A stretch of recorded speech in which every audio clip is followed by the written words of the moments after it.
weirdness. Pokemon are a perfect example of the weirdness of this world that we live in.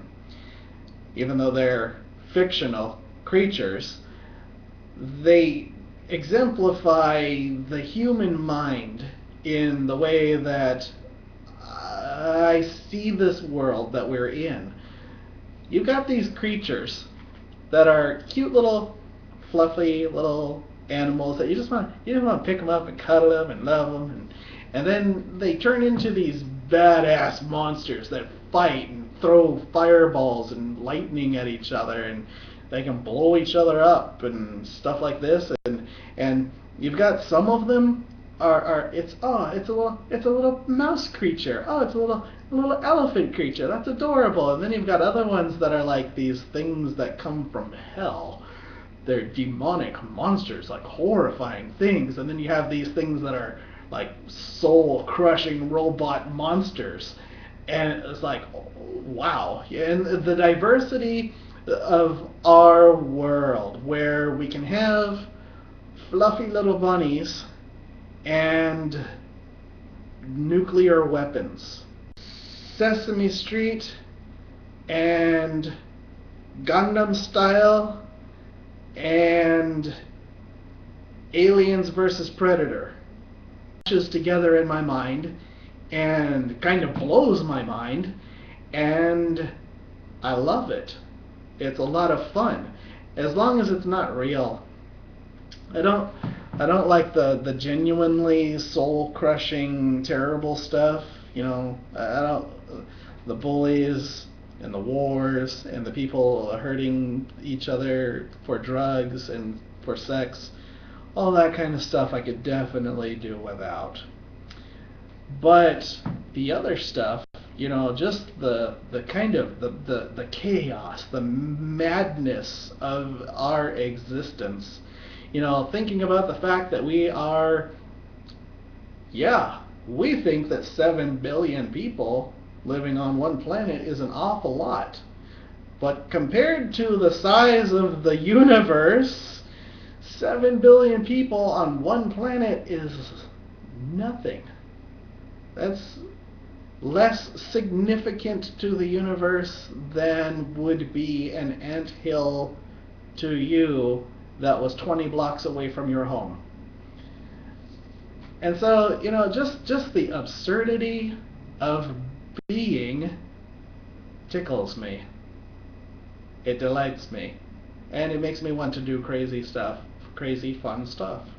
Nothing dangerous, nothing hurtful, just to act bizarre, to be goofy, and to be a dork, and enjoy it. The second question of the challenge, what will it take to get you to be nice to people, is actually easier for me to answer, so that's why I saved it until the second.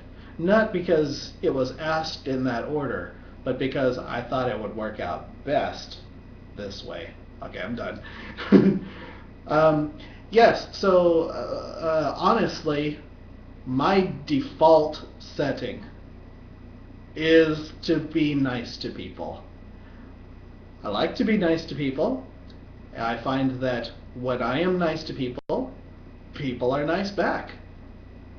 And so I like it when people are nice to me. It feels good.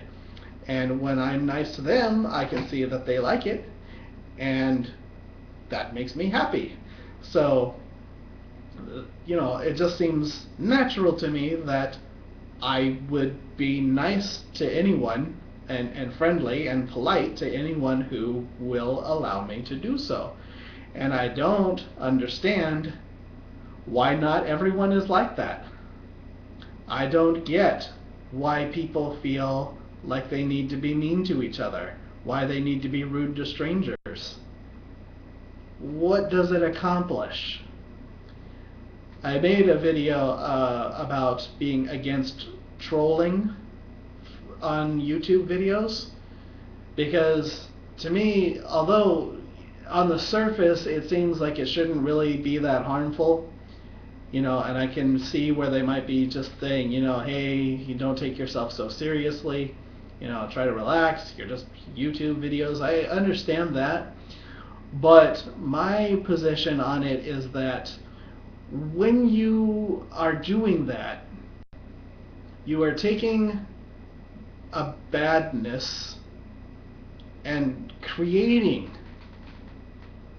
a badness, creating hurtfulness, and inflicting it upon an innocent stranger. I don't see how that's funny.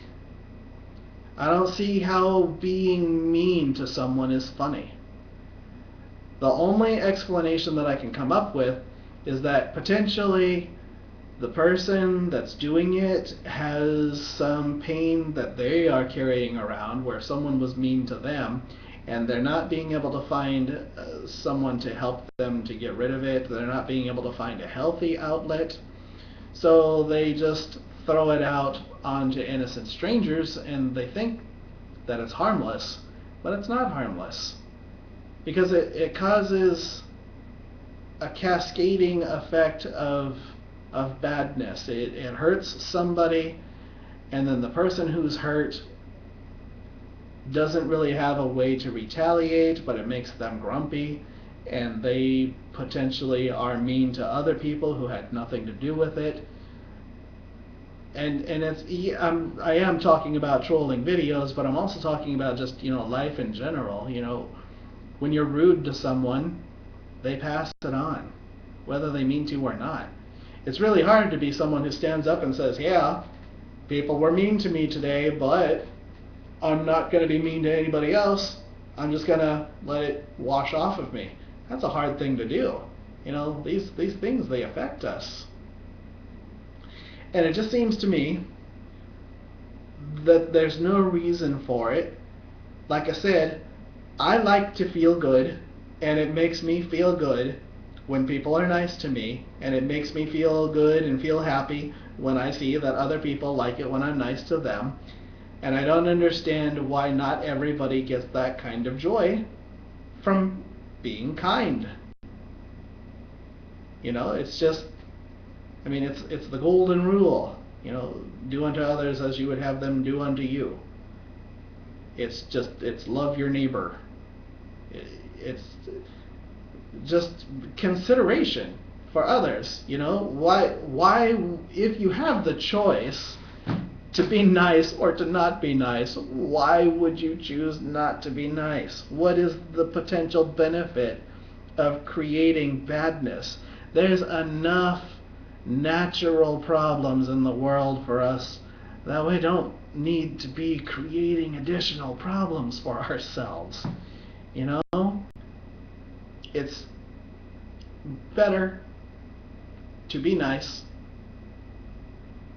If you let me be nice to you, I will be nice to you, because that's just the way that I'm wired. I am nice to people automatically. I only stop being nice to people when their barriers prevent me from being able to be nice. If you won't let me be nice, I can't be nice. Otherwise, give me the chance, and I will be nice to you. I'll be nice to everybody. And that's the end of this. Yes? Oh, Tabitha, I like the way you paint your nails. The multicolored thing, that's cool. And I think that's all I wanted to say this time. So, goodbye for now.